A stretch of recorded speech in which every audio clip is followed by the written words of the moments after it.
Recording. Who'd have thought? Who'd have thought? All right, man. You ready to go? Ready to go. Well, this is gonna be fun. Welcome back to the Ozark podcast. You got me, Kyle Veet, and my good buddy Kyle Plunkett on it as always. And if you're watching the YouTube, you can see we are not in a house. Nope. We're not in a cabin. Nope. Where are we, Kyle? A cicada-laden river campfire. You just can't beat it. You can't. We are on the, should we tell him? You can tell him. You can tell him what color it is. The river? Yeah. It's a very white river. Except for it's actually kind of green. It is kind of green. You got that beautiful green hue. Yeah. The limestone minerals. You know that's what makes it green? I did know that. That's what I've read. It's the minerals coming off of our limestone here. It reflects in the light and turns the river green. I did know that. But yeah, we're here cooking a steak and corn and bread. Not cornbread. Corn and bread.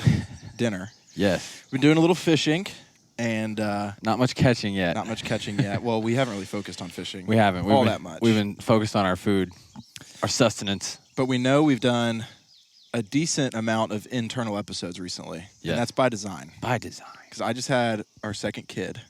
So life to get on the road, to go hours away in the hills and hollers of the deep Ozarks is a little tricky when you're taking care of a new baby. So we decided to... Congratulations, by the way. Thanks, man. Yeah, your firstborn son. Firstborn son. That's second-born kid. Second-born Pretty great. kid, yeah. And wanted to tell some stories of fishing in the Ozarks and even, I don't know, maybe dive in a little bit to how we got into this whole thing together. Yeah. Hunting and fishing together and becoming good buddies that way. And just, I think, wanted to keep it real casual this evening. Yeah. Which I'm pretty pumped for. It's kind of like when we were thinking about it and talking about it, if you've listened to us for a while or the podcast for a while, we intentionally try not to make the podcast about us. It's about the Ozarks. It's not about us. And, we're not out here trying to be famous or anything like that. We just want to tell the stories of the Ozarks. And we enjoy doing that.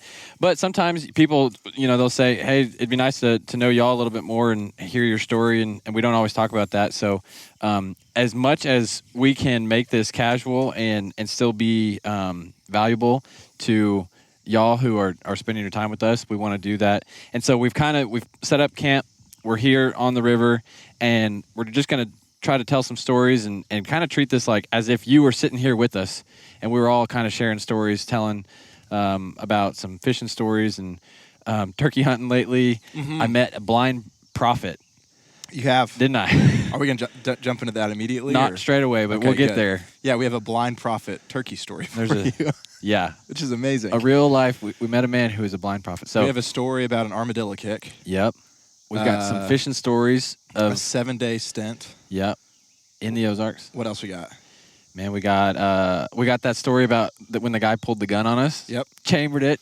We've got a gun brandishing story. So here's what you can expect out of this episode.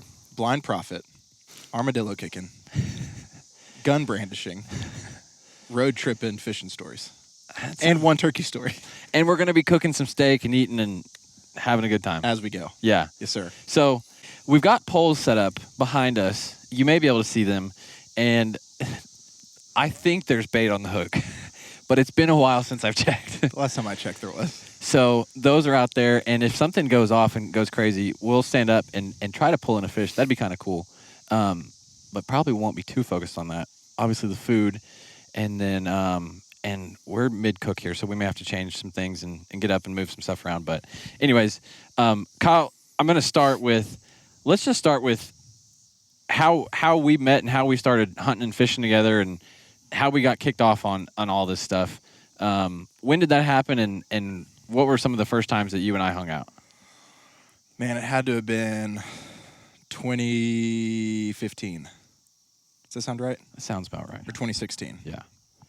It would have been, we graduated high school in 2014, from the same high school, knew each other, but weren't really good buds. You were on the football team, I was on the basketball team, so we didn't overlap too much. But then in college, I think it would have been 16 or 17. I think it would have been early 16.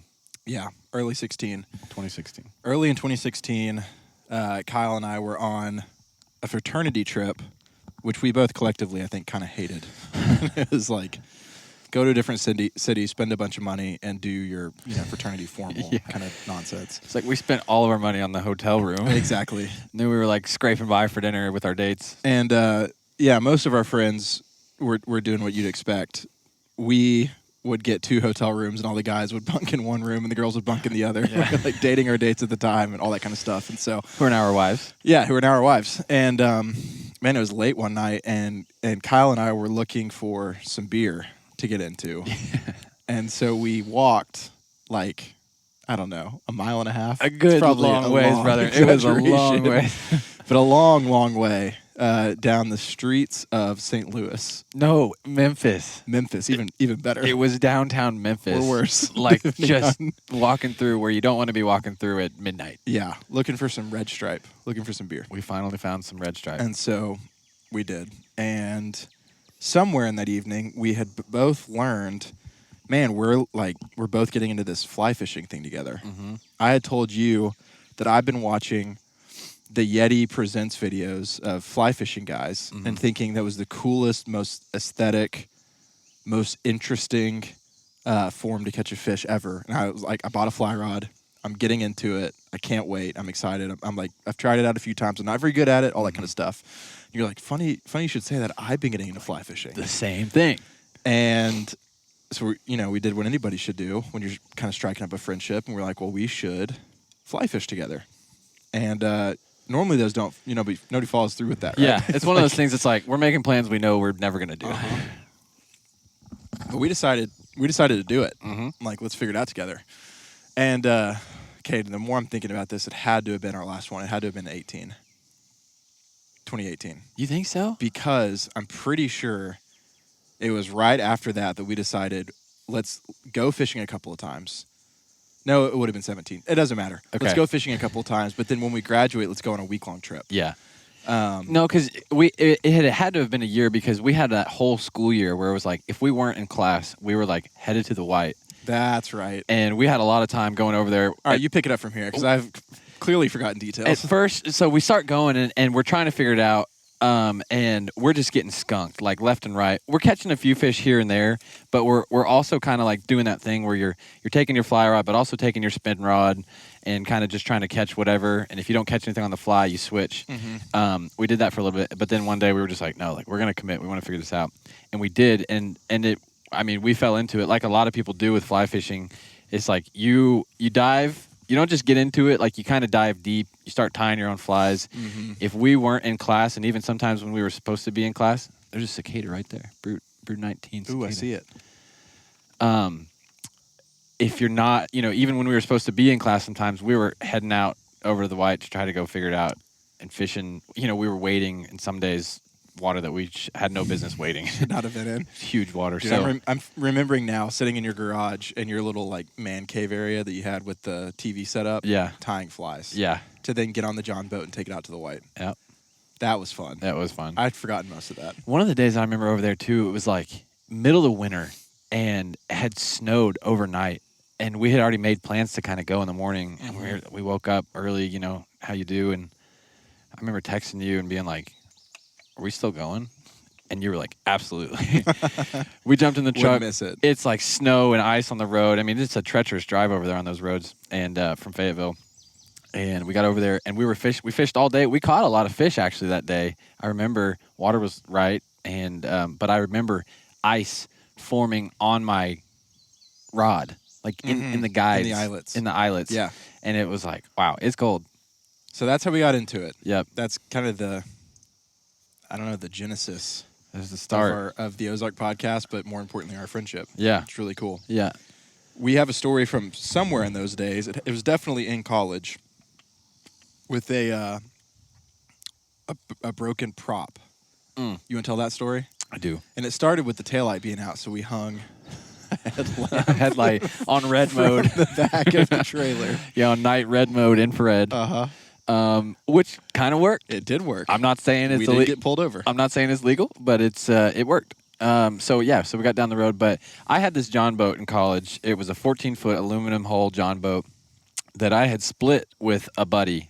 We found it for just basically nothing on Facebook Marketplace. We did a little bit to fix it up. and started using it. And at first we were using it on little lakes, but then we started getting into fishing for trout and things like that. Took it over there a couple times, and one day, you and me, we were getting into it a little bit more. Wanted to go fly fishing over there, and so I was like, "Well, I got a boat. Let's go try it out." So we load up, we hop in the boat.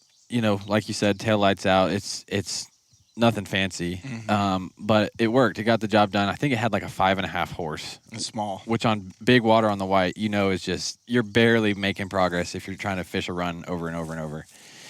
And so anyway, so we get over there, we're floating down the White, and we're having a decent day. I don't think we had caught any fish at this point, maybe a few here and there, but we're floating as you do, drifting, and motor's pointed downstream, and then all of a sudden, boom, we hit something. Probably a big rock, big log, who knows, but the motor won't kick back on. The props, we're looking down there, it doesn't look right. We're basically drifting down, and our truck now is above us because we're below the boat ramp, which is a pro tip we've learned. If you are even gonna take the chance, and you things might go wrong, which you never really know, fish upstream because you can always float back to your truck. But we didn't. We weren't there, and so now we're just kind of like floating downstream. We've got no chance to get back to our truck. None. We're a good half mile down the river, maybe even more, and at this point, we pull out the emergency paddle. We're trying to get over to the bank. It's doing you no good. And it's just like that water is moving you so much more than you're moving it. The emergency paddle belongs in a kid's toy. Yeah. It is not a man's paddle, for sure. It's not at all. So we finally make it over to a bank, and we're like, man, we got to get back up to the truck. We're screwed, right? We're done fishing at this point. Is that steak done? I don't know. All right. Keep talking though. And I'll cook. And so we pull over to the side. Now we're like, okay, we got to find somebody to help us get out of here. We're looking on the map. There's no boat ramp anywhere near us. When you're floating like that and you've got no power, gosh, it probably could have been an hour of just drifting. We were kind of at the bottom end of where all the popular trout areas are too. Yeah. Which was a problem. Yeah. Weren't a bunch of guys going up and down the river. Yeah. And so we're kind of over here. So we go up and we find this property. We go up on it, and it's this beautiful open field. There's this big house on it. We're like, man, this is cool. We walk up to the door, and like you do, you kind of just knock on the door, hope these people aren't mad that you're on their property. Definitely trespassing at this point, but we've got no other option. Knock on the door. Lady comes out. Could not be nicer.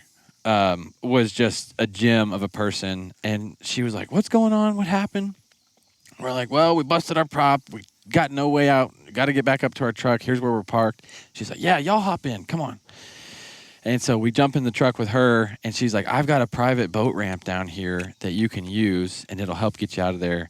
And so she takes us back up to the truck. We pull back around and drives us down, and she ends up helping us out. We get the boat out. We ended up all being okay, right? We get the boat on the trailer, and all the things are good. And then we realize where we're at.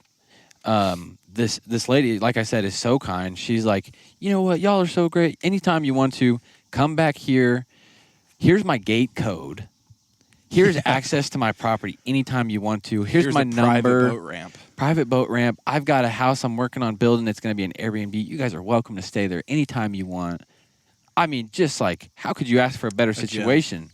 And so we realize where we're at, and the structure, the part in the river, it's a trophy area spot, and it became our spot for a long time. So all through college, it was like, we're going to this lady's place, and we're getting access to that, and it worked out great. We caught a lot of fish there, and it ended up being one of those things that, it's a bad situation in the moment, but you just kind of smile through it. You work your way together and figure out what to do in the moment, and it turned out really, really, really well for us. It worked for us so well, in fact, that on our 7-day stint through the Ozarks trout fisheries, I remember us cooking a fried trout dinner in the water. Yeah. Right in front of her house. You're right. We pulled up a table, a folding table, and put it in the water where you were, I don't know, ankle high, ankle deep. We fried trout right there in some hot oil. It was a good time. And then we fixed the prop. So lesson learned. Kyle, from that story, what was the lesson we learned? I mean, always fish above where you put in. Always fish above where you put in. Which I keep breaking that rule. Yeah. I keep kicking myself because I keep having stories like that. That's right. That happened to you again. It did. Oh. Almost the same spot. About the same spot. Probably the same rock. You probably hit it on. Maybe. No one knew. Except for I broke the shearing pin for the jet motor. It's no longer a prop. Oof. I managed to break a jet. That's hard to do. It's amazing. That's hard to do. We fixed it, though. Good With for you. some hardware from Lowe's. Good for you. Good for you. So, yeah. So, fish above the boat ramp. And you never know what's going to happen. A bad situation could turn into a really fruitful situation. It could. That was my lessons learned. One at a time. All right. I'm going to ask you to try to tell a story as you're doing this. Okay. So, we go through college. We're getting educated, right? Educated. Yep. Trying to get smart so we can have a job, support our family, do the things we want to do. And we're planning a trip, right, after graduation because we're like, dude, we did it. We finished school. We've got stuff figured out. We kind of have some jobs lined up. We should go do this thing. So what did we do, Kyle? We loaded up my truck with SpaghettiOs. Is what I remember. That's the first thing you put on the in this story. That's the first thing you're telling. You packed the SpaghettiOs. I'm just surprised that's the first thing you're mentioning for this story. So random in my head. I remember cooking them out of the can. SpaghettiOs, camp stove, a tent, sleeping bags, pads, 4 different fly rods, multiple tackle boxes of flies, fly boxes, and what else? Portable table. No boats. No boats. We did that whole trip with no boats. No boats. We didn't have any boats. You're right. You sold your boat. Yeah, that's right. After you broke the prop. We broke the prop. Oh, yeah. We We broke the prop, and then we sold it because we were like, we got nothing to do with this. Yeah, And forget this thing. Might as well wait. I ended up selling it to the guy who had half of it, and he ended up getting it fixed. So. Yeah. And then, I think that was it. Yeah. And we decided to hit every single Ozark trout fishery In Arkansas. in Arkansas within a 7-day period. And the whole goal was not to catch huge fish. It was to catch some fish at every spot, but the whole time think about nothing, like absolutely nothing other than fishing for a whole week. Yeah. Everything we were doing, we were even, you remember tying flies at camp? Oh, yeah. Like we were tying flies, we were moving spots, we were catching fish, we were talking about fish, we were eating those fish, we were going to sleep thinking about those fish, and we were waking up to go catch fish at a different spot the next day. Which, if you've never done that and been so wholly focused mentally, emotionally, physically on One thing. it's kind of an amazing experience. Oh, it's the best. Like to wake up thinking about strategizing of like how I'm going to catch a fish today or tomorrow, like what we're going to do to put ourselves in a position, even down to like, okay, we've got options. We just finished fishing for the day. It's dark now. We're at camp, and we could make a choice to drive. We could go to the White. We could go to the Little Red. Go to the North Fork. We could go to the North Fork. We could go to Beavertail Waters, and playing those scenarios in your head of like, well, this water's doing this, but this one does this. The generation schedule's out and it's saying this, but last time it said that. It's not been doing that lately. So do we trust it? This is when we learned how to read the generation schedules too, and it was really fun trying to figure out without a boat, only waiting, what are we going to be able to do? Because it matters when you don't have a boat for and sure. we were literally river jumping, like all over the place. So we kicked it off at Roaring River State Park. That's right. So we actually did go into Missouri. We did. Yeah. We bought the day license. I had forgotten about all that kind of stuff. We did go to Roaring River. And I remember thinking, this is not my jam. This is not it. Roaring River? Yeah. Yeah. Because we were in like the dump tank area where they stock the fish. You're like lined up next to other people fishing your section. And just was like, this is not it. I couldn't articulate then why, but just felt like this isn't it. But we caught some fish, and I remember, I actually have a video of it somewhere. I remember you caught a fish, and as it was dark and the park closed, you clubbed it in the head, skinned it out, threw it in the bag, and we left. We're like, gotta go. We gotta eat this fish. That's dinner. Yeah. And then we went on from there, I think, to the White. Yeah. I think we drove late into the night to the White. I think so. Yeah, the water is going to be better there. So went over to the White, fished the White a couple of different days, and we fished the North Fork a lot. Actually, no, it was a Little Red that surprised us. We were at the Little Red a lot. Yeah, we were. The water was just right that week. I think the White was pushing a lot more water, and we knew at that point that we were going to be kind of stuck on the bank waiting when that water's pushing through at, I don't know, 12,000 CFS or whatever it does on those times. So we did spend a lot of time with the Little Red, which I actually fell in love with the Little Red while we were down there because I agree. I felt like it's a little bit more approachable. It's not as intimidating as the white below bull shoals. And and something about it, this is just anecdotal, I don't know if this is true or not, but it just felt a little bit more wild. Like, I remember sitting there fishing, and in one day, I remember seeing, like, a deer walking on the bank. There was an otter behind us. A beaver ran through and slapped his tail by us. That night, as we were kind of setting up camp, there was an owl, like, flying over the river. Just all kinds of wildlife down there. Ducks. The tree canopy, like, reaches over and touches. Yeah. Which is really unique. Woodpeckers, ducks, eagles. It's just like, it was really cool to see that. And so that was a fun time. We spent, like you said, a couple days there, and we ended up catching a whole bunch of browns there. A bunch of browns. We were wading through that area where there's a bunch of docks kind of through there, and we had talked to a local fisherman in the fly shop or somebody, and they were like, scuds. Throw scuds. Like, that's it. And we were like, what? Like, yeah, I promise you, throw some scuds, and you're going to have a good day. And sure enough, gosh dang it, they were right. It was at that spot, too, that we ate SpaghettiOs warmed out of a can over the camp stove for lunch. Which brings me to my next story. So we're sitting around, and I think actually this night we had the best fried fish of the entire trip. Yeah. And fried trout, people. You should try it at least once. And this is 2 or 3 days into a trip where we're pretty much only eating SpaghettiOs and trout. Yeah. And so for the third or fourth night to be the best night of trout, it had to be really, really good. Because you should be tired of it at that point, right? You should be. But no, it wasn't that for us. So it was night 3 or 4. How's that steak look? Checking it right now. That's a cool knife, man. Looks good to me. Oh, baby. Looks steaky. Let's let her rest for a second, maybe. I agree. Did you already season it? Yep. You did. You I'm going to throw some more on it, though. Okay. That corn's still cooking here. That's hot. Okay. So night 3 or 4, we're eating fried trout this night. It wasn't SpaghettiOs. Not that night. And you had, I don't even want to give away the recipe because it was so good, Kyle. Should we say it? I think we should, but just know when you eat it, it's my own invention. Yeah. And when you're eating out over a campfire, everything tastes a little bit better. So if you haven't and it's not that good, don't blame us. It's pretty dang good. It was good. First, take your trout and soak it in IPA beer for at least 24 hours. There you go. Yep, over ice in the cooler, soaking it in IPA beer, and then season it salt, pepper. You can do that, or we like Louisiana fish fry. Lemon flavored specifically. Yeah, we put some lemon. So lemon pepper too. Feel free to be creative, play with it a little bit. If you try it and it doesn't suit your fancy, be creative, play with it. So anyways, we're sitting there. We make the fried trout.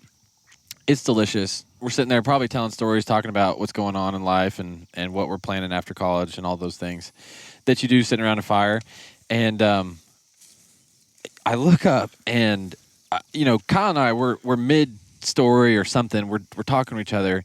And at one point I look up and he's completely gone. Like, he's focused on something else. Not gone, but he has moved his focus and attention to something beyond me, kind of like back behind me. Kind of like cooking the steak.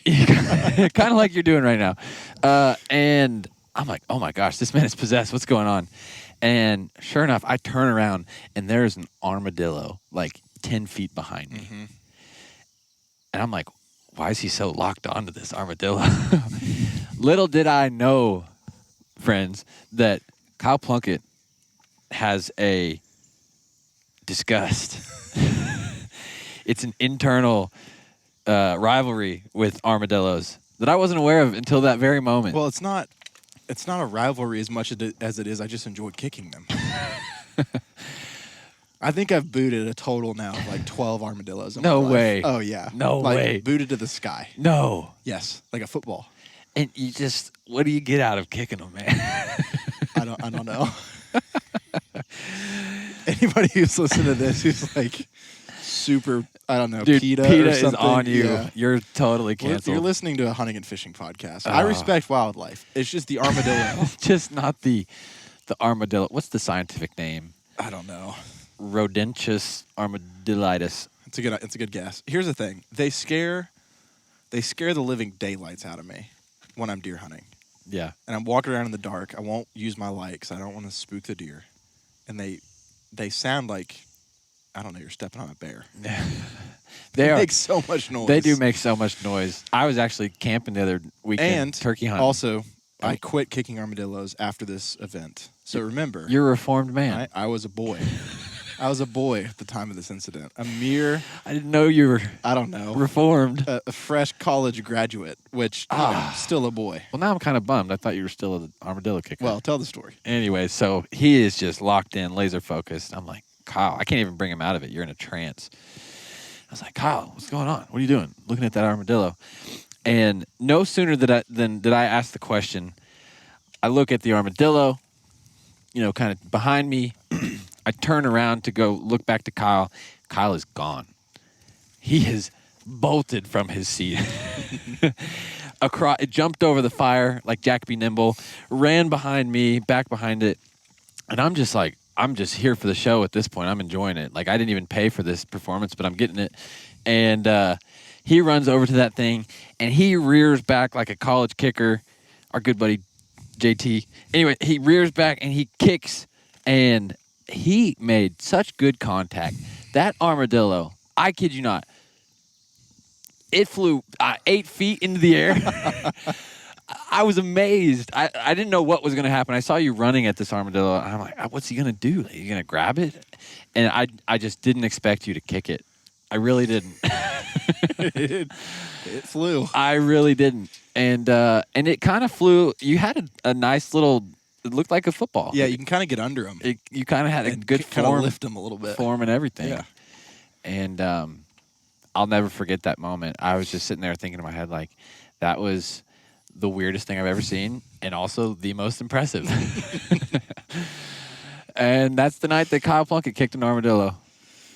And then the next morning we caught a bunch of fish. And then we caught a whole bunch of fish. A bunch of big browns. Had great fried trout, kicked an armadillo, and then caught a bunch of fish. So, Kyle, I'm going to ask you again. Lessons learned. Be nice to wildlife. Tell me about the blind prophet and the turkey.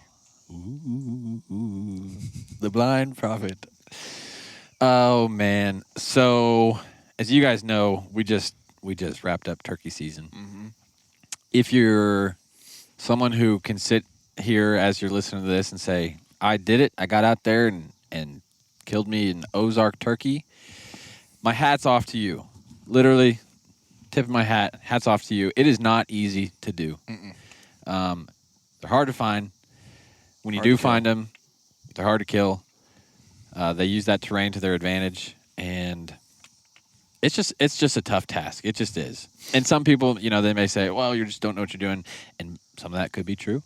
But it is a hard game to play. I've been close to turkeys, toms, gobblers several times now, just hammering. Like, I thought it was nothing. It was just a done deal, and they hang up on something. They outsmart me. They go around. They pop up behind me 10 yards. I mean, you name it, it's happened to me. And so kudos to you if you've done that. Now, this year, I mostly turkey hunted by myself, which actually, if you listen to the Cameron Tidwell episode we did, that was like one of his biggest pro tips was like, turkey hunt with someone. Yeah, not by yourself. And I said, nah, not for me. I was a little hung up. I was like a Tom. Yeah. You were busy, and not everybody that I know turkey hunts all the time. And so I was like, you know, you kind of just go when your schedule allows. Mm-hmm. And I wasn't really able to plan things out, so it was kind of just like when I could go. So I just picked up and I would go. And I got out a couple times this year, and one day I had a magical thing happen to me. Do tell. Momentous. Magical. Momentous. Let's hear it. I don't know if that's a word.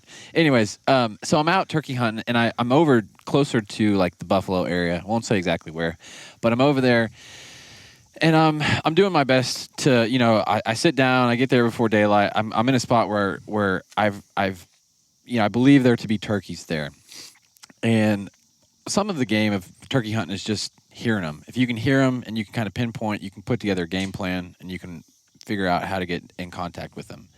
And this is, I'm admittedly hunting a spot I had not scouted. Mm-hmm. So I'm really going in blind here. I hunt over there.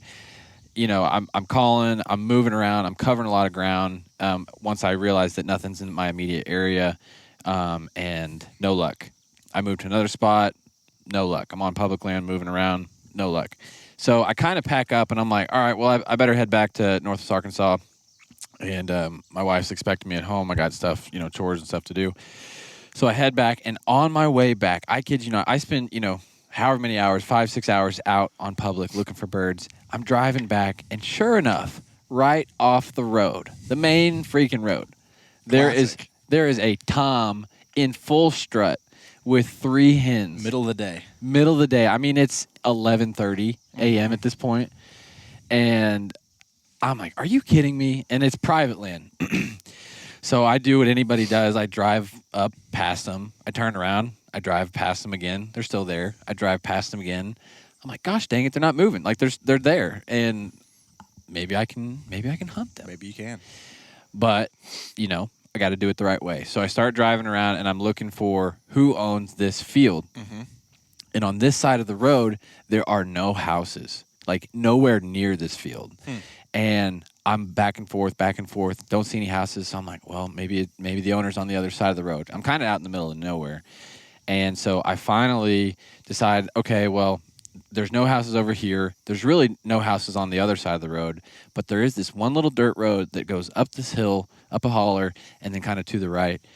And I was like, maybe the landowner lives back there, or maybe they know who owns the land, and maybe they can kind of be a proxy vote to give me access to this property. I don't know. I'm like, he's here, and I got to do something now, or he's going to be gone. So I drive up this dirt road, and there's 2 houses. I go to the first house, and it's kind of it's a rough situation a little bit. I'm a little bit nervous walking up to this house. I don't know them. They don't know me. I don't know where I am. I'm in the middle of the woods. There's a bunch of stuff in the yards. I'm just like, I don't know who this is going to be. My heart's pounding, but I'm like, I need, this is my chance. So I go up, I knock on the door, sit there. Nobody's there. I'm like, crap, I'm running out of time. So I jump back in the truck. I go down the road. There's this one last house. Same thing, kind of junk in the yard. More farm equipment, though, less just like rubbish and stuff. And I go up, and I walk up to the front porch. It's a long kind of walk up to it, and then I'm about to knock on the screen door, and I see this like woman behind the screen door. She kind of comes out of the darkness. No lights in this house. Probably a 150-year-old house. I mean, it is old.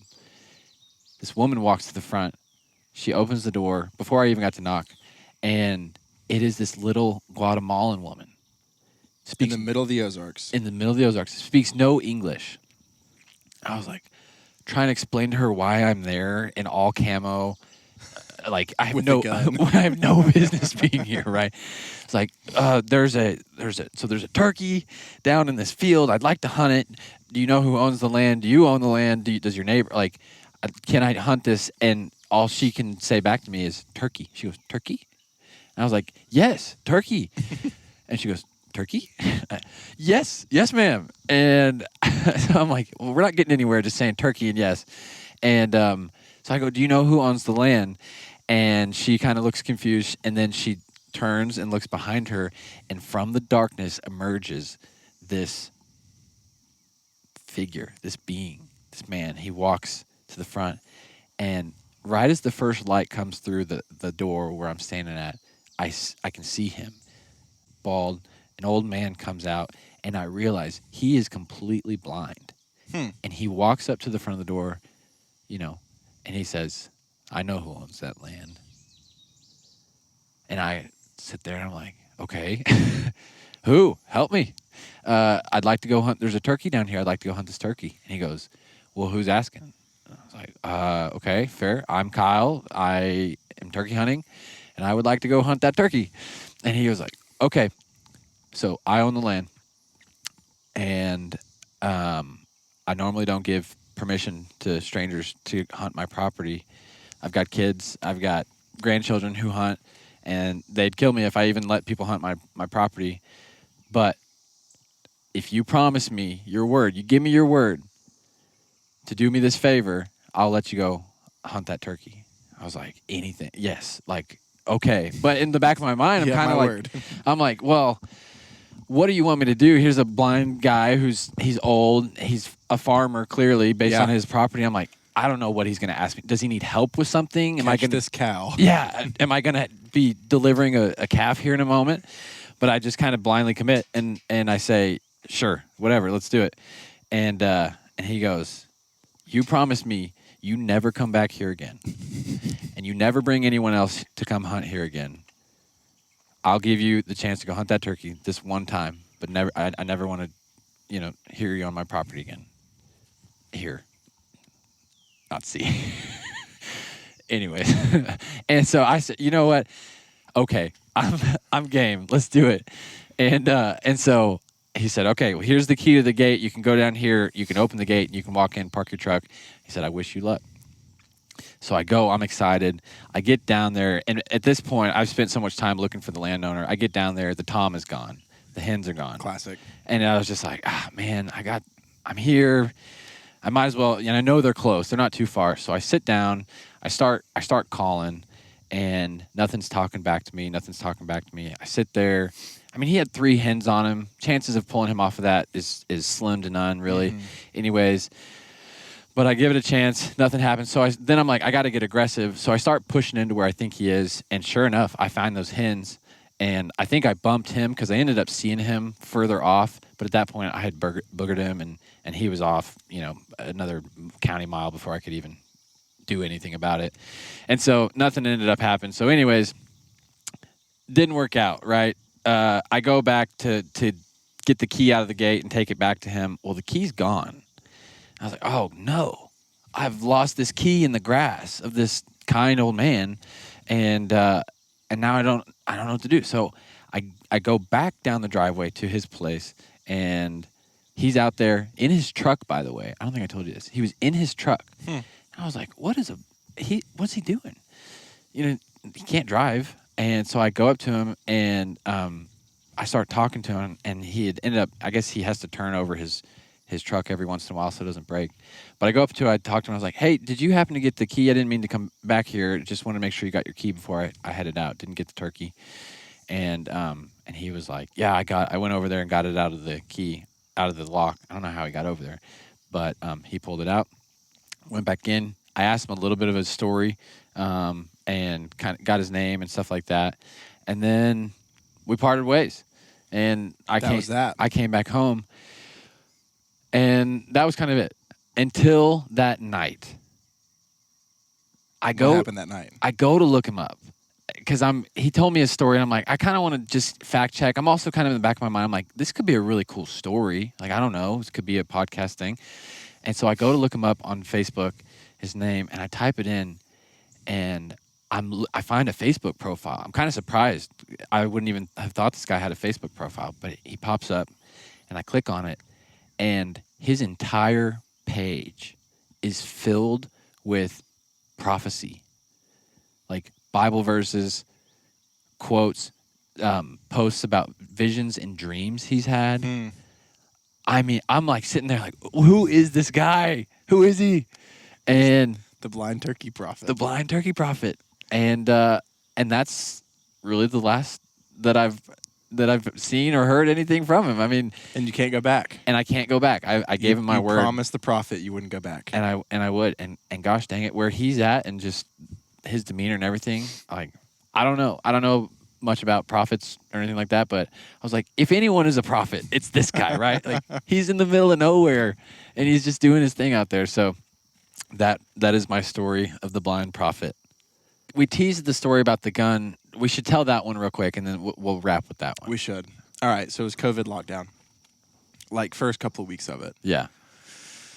Yeah, because it would have been in March, and we were all newly been out of school a couple of years, married, starting jobs and buying houses and all that nonsense. And we were, of course, miserable being locked inside of our homes and apartments as the COVID pandemic yeah, as many of you was coming our way. No.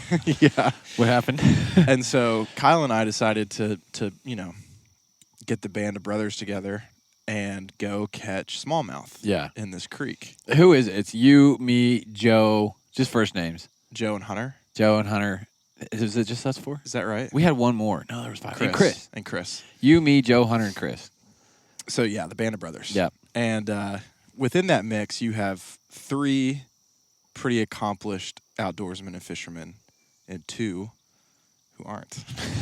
I won't name names. They're just along for the ride. I won't name names, but Joe Massey's a really good fisherman. Man. Y'all have heard from Joe. I hope our friends don't hear this. He's been on the check station. Yeah, he was telling on the turkey check. stories. And anyway, it was like, we're going to go catch smallmouth and just get outside for a bit. It's good for your mental health. It's good to be breathing clean air, and you're not going to catch COVID on a river, whatever.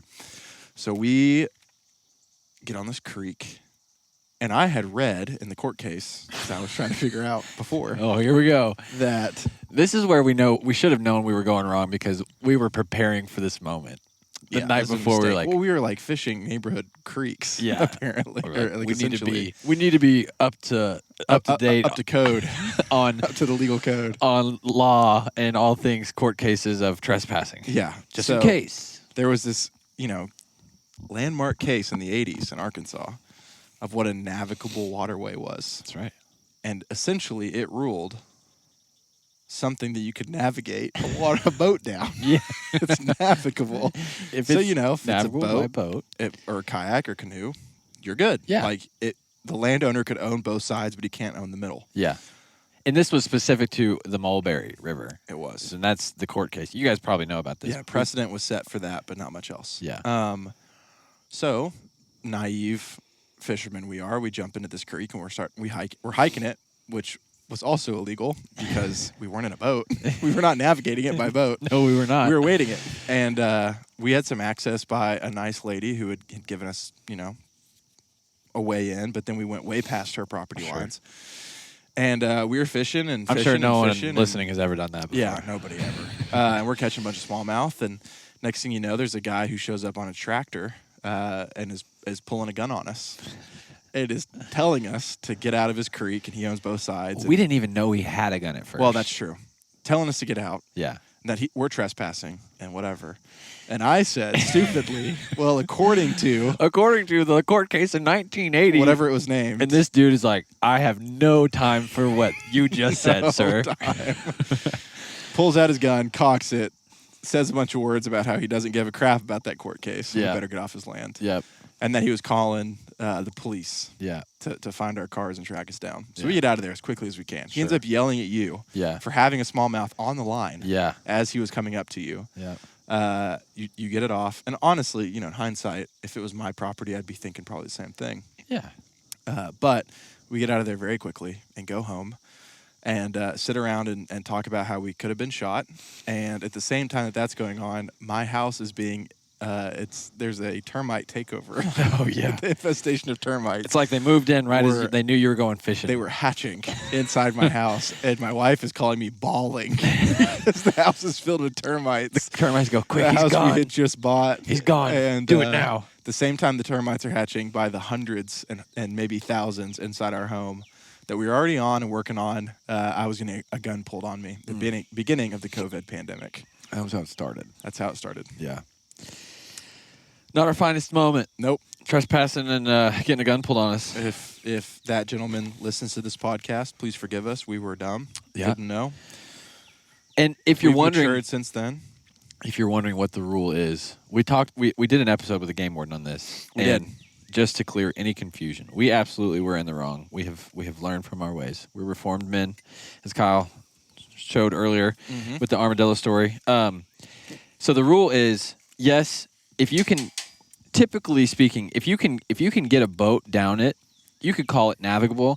But actually, unless a river has been deemed navigable by a county court, some body of, I don't know, legislation or something, unless it's been deemed and is officially like this is a navigable waterway, the landowner does own the water, the creek underneath it, at least the riverbed. And I think there's still some gray area there on like if you're just floating down and you never step out of the boat, which is part of the reason why a lot of people get confused. But technically, they own the bottom unless that riverway has been deemed navigable. So the next time you're wondering, refer back to this. Don't get on it. Don't get on it, or get permission. Go Yeah. ask that landowner and stay on the piece that you have. Yeah. Can I fish right here? Yeah, exactly. So, anyways, so that was our attempt at telling some stories, sitting here by the river, telling some fishing stories and a blind prophet turkey story just mixed in there because why not? Why not? And now it is time to eat.